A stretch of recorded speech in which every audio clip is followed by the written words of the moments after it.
আসসালামু আলাইকুম সবাইকে। আশা করছি সবাই ভালো আছেন। তো আজকে হচ্ছে আমরা রওনা দিয়ে এটা হচ্ছে ঈদের ৩য় দিন। তো আজকে হচ্ছে আমরা রওনা দিয়েছি বরিশালের উদ্দেশ্যে। এখানে হচ্ছে একটা বিয়ের দাওয়াত আছে, আমার আম্মুর বান্ধবীর ছেলের বিয়ে। তো ওখানেই যাচ্ছি।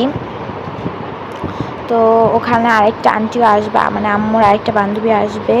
আমার বান্ধবী আমার বান্ধবী আসবে, মানে আমার বান্ধবীর আম্মুই আমার আম্মুর বান্ধবী। তো সবাই ওরা আগের দিন চলে গেছে, তো আমরা আজকে যাচ্ছি কারণ আহনাফকে রেখে আসছি। একদিনের ব্যাপার, এই কারণে আহনাফকে আমার নানু খালামণিদের কাছেই রেখে আসছি, ও থাকতে পারবে। এই কারণে আমরা আবার কালকেই চলে আসবো না, একদিন থাকবো, বেশি থাকবো না। এই কারণে ওকে রেখে আসছে। কারণ ও অনেক জ্বালায়, অনেক বিরক্ত করে, এই কারণে আর অসুস্থ হয়ে যায়, সবথেকে মেন কথা। তো আমরা এখানে বাস থেকে নেমে একটু নাস্তা করে নিচ্ছিলাম, কারণ অনেক সকাল আমরা বের হয়েছি। তো নাস্তা শেষে আমরা ভ্যানে উঠে পড়েছি এখান থেকে, মানে যেখানে আমরা নেমেছি যেই বাজারে, ওখান থেকে আন্টিদের বাসা আরও 10-15 মিনিটের দূরে। তো অনেক মানে একটু টাইম লাগে বলতে গেলে, কিন্তু আমাদের কাছে অতটা খারাপ লাগেনি, কারণ জায়গাটা এত সুন্দর, পাকা রাস্তার দুই সাইডে হচ্ছে মাঠ, এত সুন্দর লাগে। আর এই যে আমরা মিষ্টিও কিনে নিয়েছি, যেহেতু আমরা নতুন যাচ্ছি বাসায়। তো এই যে এত সুন্দর জায়গাটার এত পরিমাণ বাতাসটা আমাদের কাছে অনেক বেশি ভালো লাগছে। আর ওই সাইড দিয়ে হচ্ছে পানের ক্ষেত। তো আমরা কখনো এরকম পানের ক্ষেত দেখিনি। এই ঘরগুলোকে দেখে আমি ভাবছিলাম হয়তো মানুষ থাকে, পরে জানতে পারলাম এগুলো পানের ক্ষেত। তো এই যে আমরা চলে আসি, আমাদেরকে নেওয়ার জন্য আন্টিরা সামনেই দাঁড়ায় ছিল। তো এই যে তো আন্টিদের বাসায় যাওয়ার জন্য আবার এই যে এখানে একটা এই জিনিসটা, এই কাঠের এই জিনিসটা পার করতে হবে। তো এটার নাম নাকি কাঠের সাঁকু বা কাঠের চারা টাইপের এগুলো বলে, তো আমি সঠিক জানি না। তো আমি আবার আন্টিকে ধরে ধরে পার হচ্ছিলাম, কারণ আমার খুবই ভয় লাগছিল এগুলো পার হতে। জিনিসটা খুবই ভয়ঙ্কর, পড়ে গেলে একদম শেষ, কারণ নিচে অনেক গাছ টাছ কাটার মানে অনেক গাছ, যে বাঁশের গাছগুলো আছে না, যেগুলোতে কাটা থাকে ওইগুলা, তারপরে আবার পানি, নোংরা পানি। তো এই যে এগুলো পার হয়ে তারপরে আন্টির বাসায় যাওয়া লাগে ভিতরে। তো আন্টিদের এখানে সব বাসায় নাকি এগুলো পার হয়েই যাওয়া লাগে। তো বিষয়টা ইন্টারেস্টিং হলেও একটু ভয়ানক, কারণ এটা পার হইতে আমার প্রচুর ভয় লাগছে, আর যে কেউই ভয় পাবে অনেক। কাঠের তো মানে যে কখন কেমন জানি লাগে, কখন পড়ে যাই।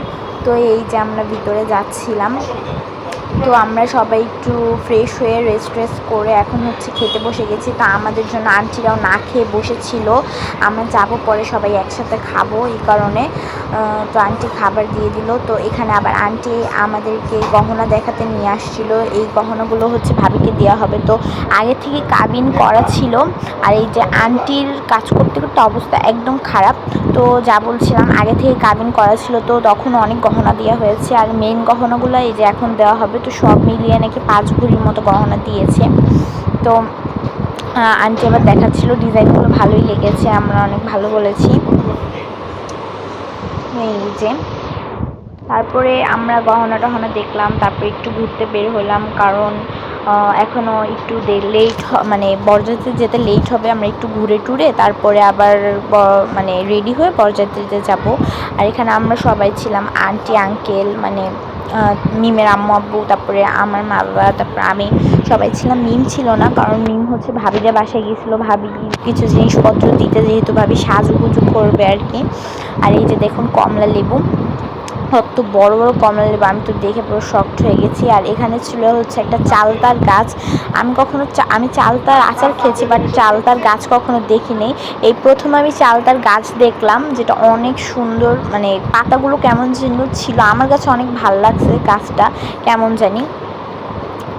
যদিও আমি চিনি, পর আন্টি বলতেছে এটা চালতা গাছ, যদিও চালতা ধরে না, চালতা ধরছিল একদম ছোট্ট ছোট্ট চালতা ছিল, মানে ক্যামেরাতে বোঝা যাচ্ছিল না। এই যে এটা নাকি চালতার গাছ, মানে পেয়ারা গাছ টাইপেরই।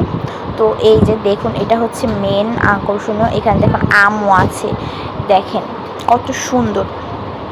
কেউ এটাকে দেখে বোঝার উপায় আছে এটা কি, সবাই বলবে এটা নদী, কিন্তু এটা কিন্তু নদী না, এটা হচ্ছে এখানে বন্যা হয়ে এরকম পানি উঠছে।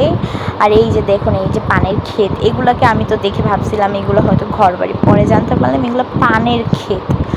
এখন যা বলছিলাম, এগুলো হচ্ছে বন্যা হয়ে এখানে এরকম পানি উঠেছে। এখানে হচ্ছে এটা হচ্ছে ক্ষেত ছিল, এখানে হচ্ছে ধান চাষ করা হতো, তো এখানে এরকম পানি উঠেছে। আমি তো দেখে ভাবছিলাম মনে হয় নদী বা পুকুর টুকুর হবে, পরে আন্টি এই কথা বলতেছে। আন্টি এই কথা বলার পর তো আমি বিশ্বাসই করতেছিলাম না। আর এখানে এমন পরিমাণ বাতাসে তো সবাই মানে উড়ে যাওয়ার উপক্রম, কোনো চিকন মানুষ হলে সত্যি উড়ে যেত, এত বাতাস। আর দুই পাশ দিয়ে এত গাছগাছালি, ওই সাইডে আবার জঙ্গলও আছে। তো এই যে এখানে আবার অনেক হাঁস টাস ছিল। আর আমাদের তো এখানে দেখে গোসল করতে ইচ্ছা করতেছিল, তো আমি আবার সাঁতার টাতার পারি না, কীভাবে গোসল করব। তো আন্টিরা বলতেছিল আন্টিরা নেমে যাবে, গোসল করবে। আমি বলছিলাম নামে না, আমি দেখবো, আর আমি সাঁতার পারি না। তো এই যে চারিপাশ দিয়ে খালি গাছগাছালি, আর এই যে হাঁসগুলা এই পানি দিচ্ছে, পানিটা এত স্বচ্ছ, কে দেখে বলবে এই পানি বন্যার পানি, সবাই বলবে এটা কোনো নদীর পানি। তো এই যে এই সাইডে আবার মাঠ ছিল, তারপরে আবার ক্ষেত। তো এই যে দেখেন কি সুন্দর দৃশ্য, এই দৃশ্য দেখে অসুস্থ মানুষও সুস্থ হয়ে যাবে এমন একটা বিষয়। কেউ কোনোভাবে বুঝতেই পারবে না যে এটা আসলে কি নদী না পুকুর না অন্য কিছু।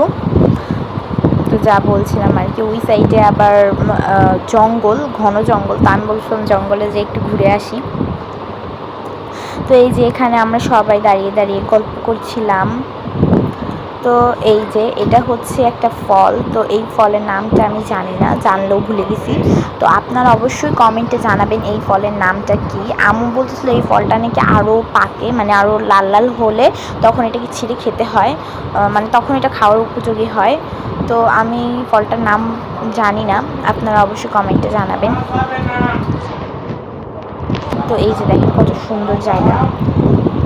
এখানে আবার আমরা দাঁড়িয়ে দাঁড়িয়ে গল্প করছিলাম, মজা করছিলাম, আর প্রচুর বাতাস, আবার মেঘলাও হয়েছিল, বৃষ্টি আসবে মনে হচ্ছিল। তো এই যে আমরা এখন এই সাইডে চলে আসছি। এই সাইডে হচ্ছে একটা পুকুর আছে ছোটো মতো, তো ওইখানে আবার একটা গাছ ফেলানো আছে। তো আন্টি আবার ওইখানে দাঁড়ায় বলতেছিল যে ছবি তুলে দিতে বা মজা করতেছিল। তো আমি আর আম্মু সতর্ক করছিলাম বারবার পড়ে না যান। আন্টি তো মজা করতেছিল, ভালোই লাগতেছিল। যদিও এখানে পড়ে গেলে সমস্যা নেই, পুকুরই, তবুও একটা রিস্কের ব্যাপার আছে। তো এই যে এখানে আমরা মজা করছিলাম, আন্টির বলছিলাম আন্টি ঝাঁপ দেন, গোসল করে ফেলেন। তো এই যে এখন আমরা এই সাইডে আসছি, এই সাইডে হচ্ছে মাঠ। তো এই না সরি, এই সাইডে হচ্ছে ক্ষেত।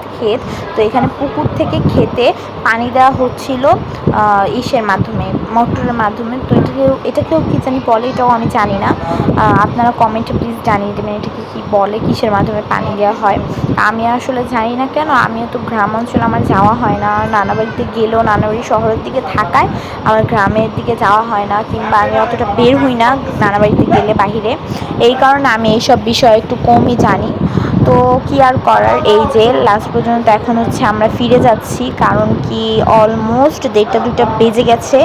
এখন আর লেট করা যাবে না, কারণ লেট করলে এখন বরযাত্রীতে যেতে দেরি হয়ে যাবে, কারণ এখান থেকে যেয়ে হাত মুখ ধুতে হবে, তারপরে হচ্ছে রেডি হতে হবে, ফ্রেশ হতে হবে, তারপরে হচ্ছে আমরা বরযাত্রীতে যাব। এতগুলো মানুষ ফ্রেশ হতেও টাইম লাগবে। তা ওইদিকে আবার মিমও চলে আসছে। তো ভিডিওটা আজকের মতো এই পর্যন্ত। যদি ভালো লাগে অবশ্যই একটু লাইক করবেন, চ্যানেলটি সাবস্ক্রাইব করবেন, এবং সবাই ভালো থাকবেন। আল্লাহ হাফিজ।